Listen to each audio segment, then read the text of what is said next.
Yeah, I don't know. Do you guys want anything about what we can do to save journalism? Andy? This is a controversial view, but I've been spending time in the UK, and the media landscape is very different. In broadcast television, they actually have a government agency that enforces rules, some guidelines on impartiality on broadcast television. And as a result, on their news channels, you don't have shows like that would feature guests that would, for example, just make a statement, let's say, Donald Trump is a fascist and a racist, and then the host just agrees.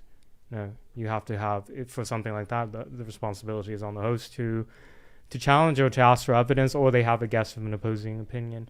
That's not in the American tradition, but I think as a result, then I mean, all of us have seen some of these shows on MSNBC or some of these right-wing equivalents, and I think it would violate the First Amendment. I don't think we could do it. Putting the legal tradition aside, I just mean culturally, but for sure. I haven't made up my mind quite about that yet, but I think, I mean, in my view, the media landscape in the UK, I think it's less insane than what we have in America. Did you guys want anything else to that question? I think journalists need to ask more questions instead of making assumptions. We see a lot of assumptions in media, especially on TV reporting. And I think that, more straightforward questions as opposed to questions that lead with a narrative. I have this meme here, which I don't know if you can see. Yeah, that's really interesting. It's a meme of what journalism used to be. Oh, yeah. The man is running towards the podium asking questions. And now the man is running away from the podium with a megaphone, amplifying the person. So my point, I'm going to say this right into the camera. Journalists, do your jobs. Do your job. It's real simple, like you just said. Ask questions. Don't trust what they tell you. Bite the hand that feeds you. Oh. Bite the hands that feed you. That's what we do at Project Fair. And stop editorializing. I don't care about what you think. I don't want to know what you think. I want to know. I want to see it with my own eyes, or I don't trust it. People say, "Where do you get your information from? Actual evidence, documents from the Defense Department." So this is what I love about when they smear you as conspiracy theorists. I'm like, when James O'Keefe publishes a video of a person at a company saying something, where's the conspiracy? Like, what did he? I don't make report up? anything, and you just see their lips moving. Like, I need to see the face of the person. And the other thing I'll say is, people say, well, some people won't like it. Well, if there's one person who will listen, tell the truth. There's a point in this book where I was at my nadir in my life, where I thought about quitting. And my own mother and sister said, well, if there's one person that will listen to your journalism, then it's worth doing. Yep. And that's how low I had to go after my ascent to the highest peak. I was down again and up and down. And now our audience has grown, although you have a gold plaque for your 1 million subscribers. Yeah. Google has not sent that to me yet. To be fair, James, I'm using one of them as a window jam to keep the window open. You have 2 of them? And we've got we got a bunch of them. They haven't sent that to us yet. They accidentally sent me 2 for one of my channels. No, You're using it as a door stopper. So the window won't stay open, so we jammed the golden board in it. One thing I just want to respond to what you were saying, because what you're saying about the megaphone, where the journalist is now amplifying the message.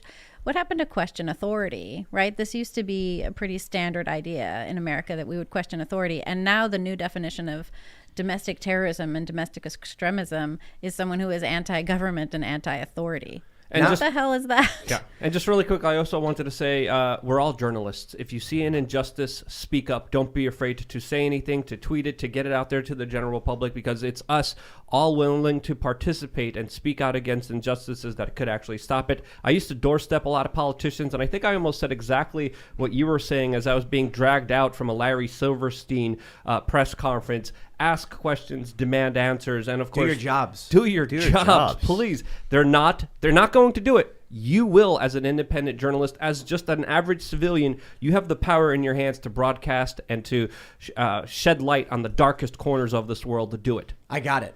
I just figured it out.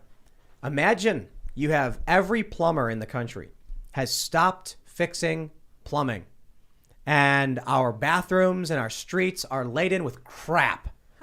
And there's one guy, there's a small handful of people that are actually trying to get the plumbing working again.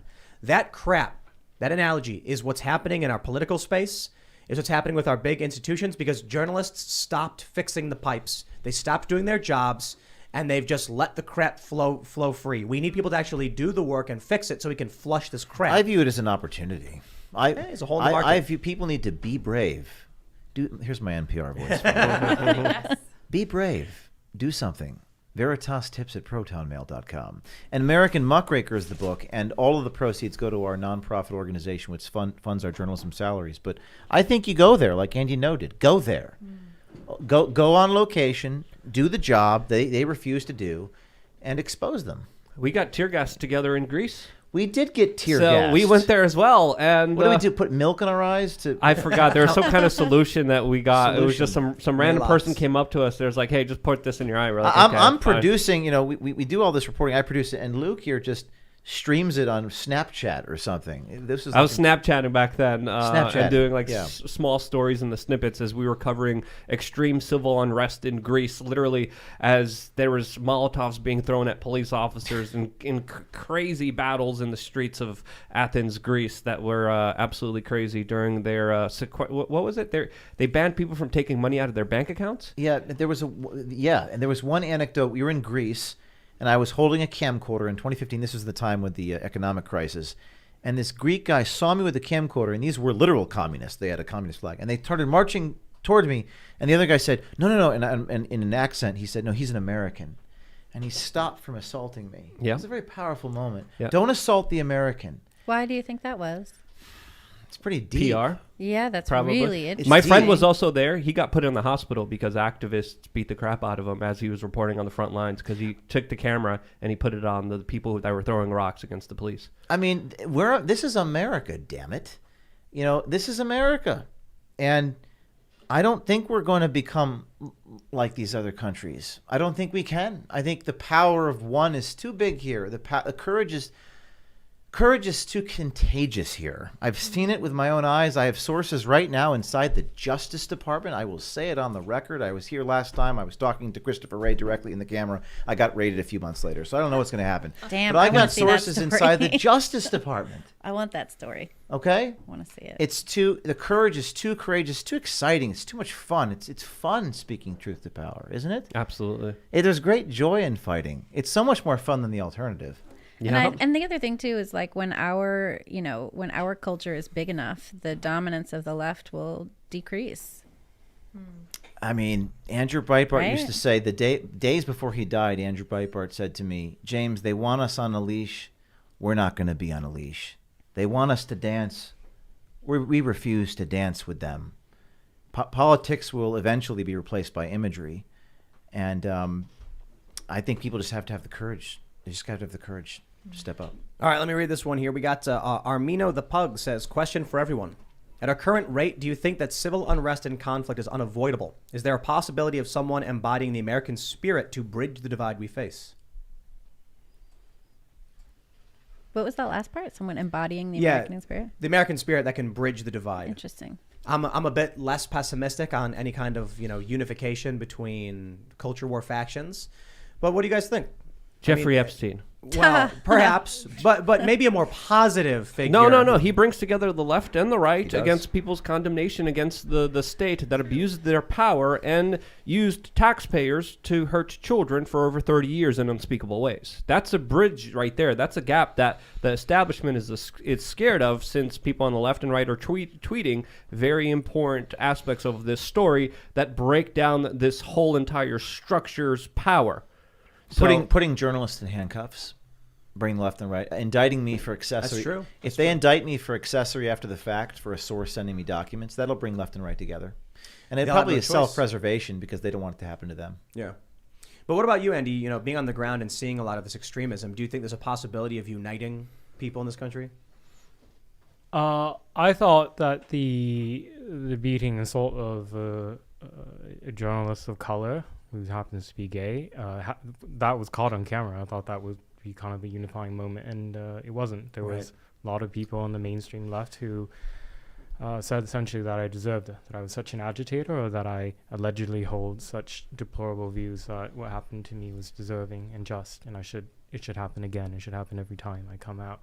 So I'm a bit less optimistic of the American citizenry. I think in general, I think what's been very clear since the death of George Floyd and going back and forth after Michael Brown is there's just been this noticeable shift in more tolerance and political violence. And if you cross this line, of accepting violence as a response to disagreement, and then that's how you break down civilization and societies and eventually the state. Man, it's a little dark. I think we're a little far from a unifying moment as well, or any kind of unifying figure. We're seeing conservative culture start being on a parallel track, right? Creating its own ecosystem. And I think that's going to continue. Like I was just talking to a woman, Sarah Gonzalez, who has a podcast, and she started a makeup line that's essentially like a conservative makeup line. It's made in the US. And I was like, that's interesting, because I've been talking to people who are starting, I talked to Jason Miller, who started his own conservative, basically based social media platform. There's conservative journalism, and now we're going to have a conservative makeup line.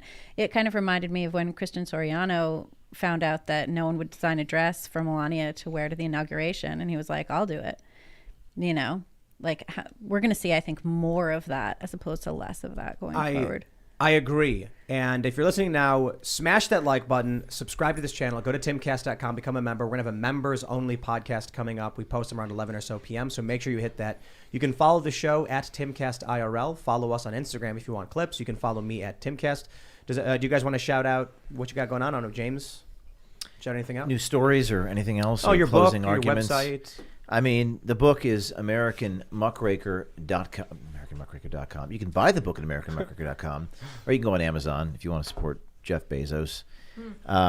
But the book is really a seminal work of nonfiction, recounts the journalistic mass movements of today, eye-opening glimpse into guerrilla journalism. There's a part about Andy Ngo in this book. Chapter 1, Suffering, and David Daleiden.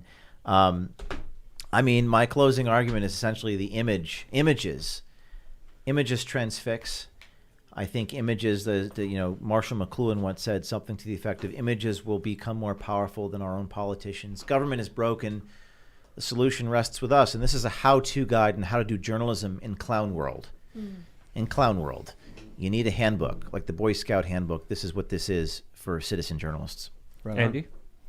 My updated book, Unmasked, Inside Antifa's Radical Plan to Destroy Democracy, is coming out on the 1st of February in an updated version in paperback. So that's available for pre-order now, and I encourage, if people like my work, to become a supporter at ngo.locals.com. Right on. Thank you. Libby? I think everyone should come to the Post Millennial, read the work that we've got up. You can subscribe to the Post Millennial. You can donate and help us out, thepostmillennial.com/donations. And I'm there every day. I'm on Twitter at Libby Emmons. Sweet. So I'm somewhat close to 1 million subscribers on youtube.com/wearechange, which I release videos on routinely. And before we leave, shouts out to Dana White. He dropped some major truth bombs today. I actually talked about that on my LukeUncensored.com video. Hope to see some of you guys there. I've been working really hard lately, and I can't thank you guys for all coming and being in the same room. It was a great, productive conversation. Thank you guys for putting it all together. Also, Tim, ProjectVeritasExperience.com. We're having a book launch event in Miami, January 29th. ProjectVeritasExperience.com if you want to go. Yes, cool. Awesome. I was just going to say, too, if you guys do end up using Amazon, you can donate to Project Veritas. That's true. Amazon Smile, I believe that's what it's called. That's what I use. I thought that was a great finger in the eye of Amazon when I saw that, and I decided to sign up for it. It's awesome. Anyway, you guys may follow me on Twitter at Sour Patch Lips. We will see you all over at timcast.com in about an hour. Thanks for hanging out. We'll see you there. Bye.